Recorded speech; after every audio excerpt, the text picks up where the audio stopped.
जय माता दी। ओम साई कालका। आज हम बात करेंगे पितृदोष की।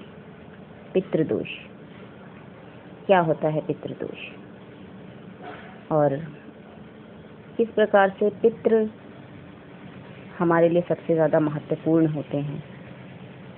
जब घर में पितृदोष होता है तो आप कितनी भी साधना कर लें, कितनी भी पूजा पाठ कर लें, कितनी भी किसी भी देवता को प्रसन्न कर लें, कोई भी शक्ति आपका साथ नहीं दे पाती, ना ही आपके पास आ पाती है। क्योंकि घर के पितृ घर के मेन मुखिया होते हैं। घर के पितृ आपके आध्यात्मिक जीवन का वो पहला दरवाज़ा होते हैं जहाँ से शक्तियाँ आपके जीवन में प्रवेश करती हैं।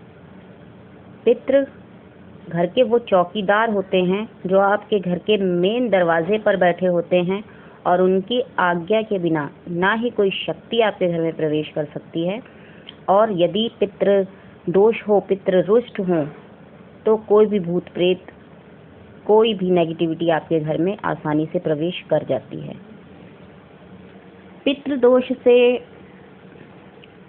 आप बहुत ही अगर कहें तो बड़ी समस्या में आ जाते हैं। क्योंकि पितृ दोष एक ऐसा दोष है जो यही हम समझ नहीं पाते कि आखिर घर में हो क्या रहा है।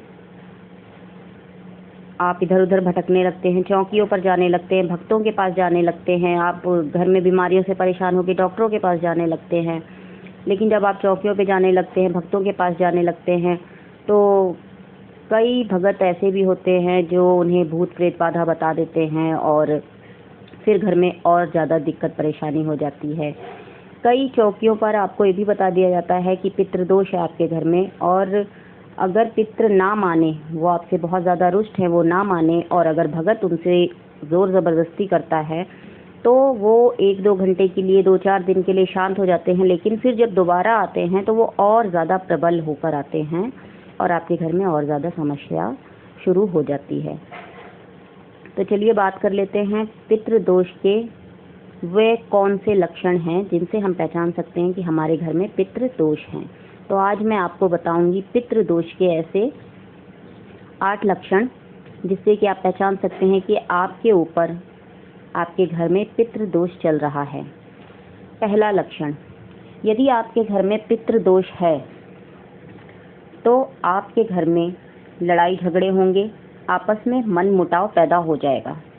दूसरा लक्षण, यदि आपके घर में पितृदोष है तो आपके रोजी रोजगार का रास्ता बंद हो जाएगा।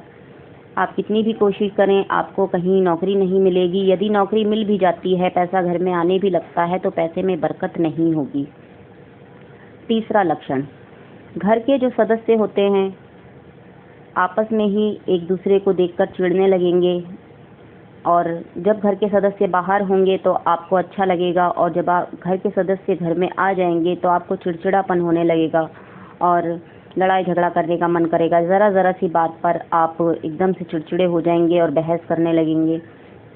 चौथा लक्षण, जब घर में पितृदोष होता है तो घर का जो मेन मुखिया होता है वह बीमार रहने लगता है। क्योंकि घर का जो मेन मुखिया होता है वो घर में सिर्फ पैसों को ही लेकर नहीं, बल्कि घर की सारी चीज़ों को समेट कर चलता है। और घर में जो भी सिचुएशन होती है, अगर घर में कोई मांगलिक कार्य है तो भी जो घर का मेन मुखिया होता है वो उसे संभालता है, या फिर घर में कोई दिक्कत परेशानी होती है तो भी घर का मेन मुखिया उसे ही संभालता है। तो पितृदोष में सबसे जो घर का मेन मुखिया होता है वह बीमार रहने लगता है, उस पर बीमारी का पहरा बहुत ज़्यादा और बहुत अधिक हो जाता है। पांचवा लक्षण, जब पितृदोष होता है तो आप कितनी भी पूजा पाठ कर लें, कितनी भी जप साधना कर लें, आपकी कोई भी शक्ति किसी भी तरह से मदद नहीं कर पाती है। क्योंकि पितृ हमारे घर के पहरेदार होते हैं, हमारे घर के चौकीदार होते हैं, हमारे घर का पहला वो मुख्य दरवाज़ा होते हैं जिस दरवाजे से कोई भी हमारे घर के अंदर आ सकता है या बाहर जा सकता है। और जब पितृ रुष्ट होते हैं तो वह किसी भी शक्ति को अंदर प्रवेश नहीं करने देते। छठा लक्षण, जब पितृ दोष होता है, जब पितृ नाराज होते हैं तो आपके घर में तरह तरह की बीमारियां आ जाती हैं।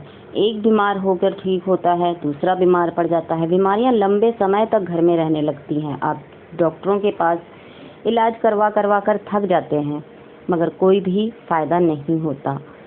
और अगर फ़ायदा हो भी जाता है तो जस्ट एक ठीक होता है और दूसरा बीमार पड़ जाता है, दूसरा ठीक होता है तो तीसरा बीमार पड़ जाता है। इसी तरह से घर में बीमारियां निरंतर चलती रहती हैं।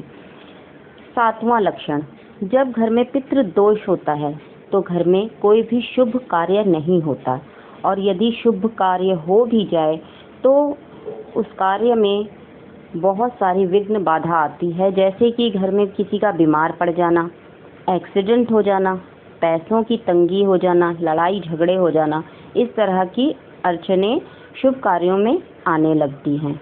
8वां लक्षण, घर में बच्चे कहे पर नहीं चलते, ज़रा सी बात पर चिड़चिड़े हो जाते हैं। बच्चों के अंदर चिड़चिड़ापन आ जाता है, वह जवाब देने लगते हैं, पढ़ाई लिखाई में उनका मन नहीं लगता है, ज़रा सी बात पर लड़ाई झगड़ा करने लगते हैं, अपने आप में ही जीने लगते हैं और अपने से बड़ों की इज्जत नहीं करते। तो आज मैंने आपको पितृ दोष के 8 लक्षण बताएं। इन लक्षणों से आप जान सकते हैं कि आपके घर में पितृ दोष है, प्रबल पितृ दोष है। आपके पितृ आपसे नाराज़ हैं तो आप उनके उपाय कर सकते हैं। पितरों की शांति के लिए मैं फिर एक वीडियो बनाऊंगी जिनमें कि मैं पितृ दोष के उपाय आपको बताऊंगी। यदि आपको मेरी वीडियो पसंद आए तो आप चैनल को सब्सक्राइब करें, वीडियो को लाइक करें, शेयर करें, और यदि आप मुझे इस वीडियो के बारे में कुछ पूछना चाहते हैं तो आप मुझे कमेंट कर सकते हैं। जय माता दी, ओम साईं कालिका।